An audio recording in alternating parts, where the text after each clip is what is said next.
Lathe খেতে কার না ভালো লাগে বলো তো? আর এরকম সুযোগ পেলে কেউ হাতছাড়া করে? আমিও তাই করলাম। আজ আমার বাড়িতে কেউ নেই, তাই সকাল থেকে লেদ খেয়েই পড়েছিলাম। তবে বেলা 12টা বাজতেই খিদে কেমন পেটটা মোচড় দিয়ে উঠলো। ভাবলাম কিছু তো একটু বানাতেই হবে, নাহলে ভাত খাবো কি দিয়ে। তাই ঝট করে ফ্রিজ থেকে একটু সলিড মাংস বের করে নিলাম। প্রথমে একটু নুন আর লেবুর রস মাখিয়ে 10 মিনিটের জন্য রেখে দিলাম। এই ফাঁকে একটু সর্ষে পোস্তটা বেটে নিলাম। এবার সমস্ত মশলা দিয়ে খুব ভালো মতো মাংসটা মেখে মিনিট 15 রেখে দিলাম। মিনিট 15 পর কুকারে সামান্য জল দিয়ে স্ট্যান্ডের ওপর টিফিন বাটিটা বসিয়ে দিলাম। একটা সিটি দিলেই রেডি দারুণ স্বাদের মুরগি ভাপা। দেখো মাংসটা কতটা নরম হয়েছে, খেতেও কিন্তু দারুণ হয়েছিল।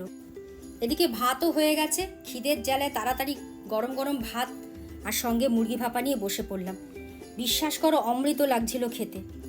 তোমাদেরও যদি এরকম দিন আসে, সারাদিন ল্যাদ খেতে ইচ্ছে করে, তাহলে কিন্তু এই রেসিপিটা অবশ্যই বানিয়ে নিতে পারো। খেতে অসম্ভব ভালো হয়।